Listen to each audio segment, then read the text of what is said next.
Sigaw ng Pilipino, ibalik sa Pilipinas si Duterte. Pilipino ang huhusga at hindi dayuhan. Sigaw ng Pilipino, ibalik sa Pilipinas si Duterte. Pilipino ang huhusga at hindi dayuhan.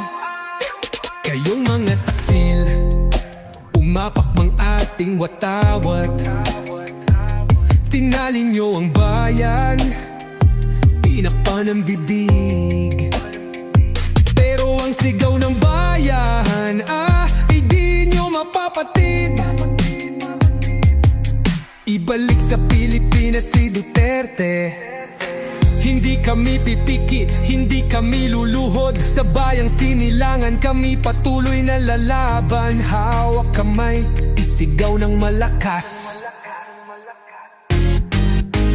Ibalik sa Pilipinas si Duterte.